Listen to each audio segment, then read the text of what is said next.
Welcome to view point. Shivaratri రోజున జాగరణ ఉపవాసం హిందువులు చాలా మంది చేస్తారు.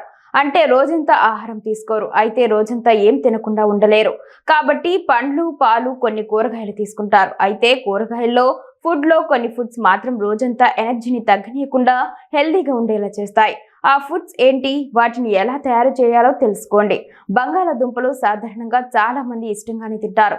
వీటిని ఉపవాసంలోనూ తినొచ్చు. ఉపవాసంలో కొంతమంది తెల్ల ఉప్పు కాకుండా రాక్ సాల్ట్ తింటారు. అలాంటి వారు బంగాళాదుంపలతో ఆలు టిక్కీ, ఆలు పకోడా, ఆలు కిచిడి ఇలా చేసుకుని తినొచ్చు.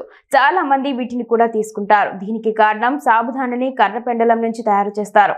వీటిలో ఎన్నో పోషకాలు ఉంటాయి. ఆ పోషకాలన్నీ ఆరోగ్యానికి మేలు చేస్తాయి.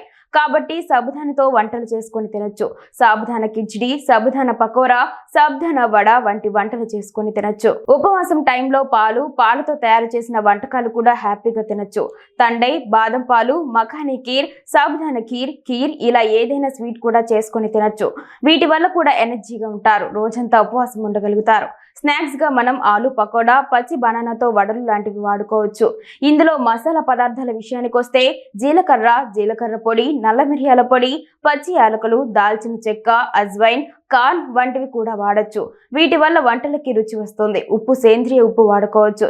ఇక రోజంతా ఉపవాసం ఉండేందుకు పండ్లు ఇచ్చే శక్తి అంతా ఇంత కాదు. మొత్తానికి ఏం తినకుండా ఉండలేని వారు పండ్లు, పాలు తీసుకోవచ్చు.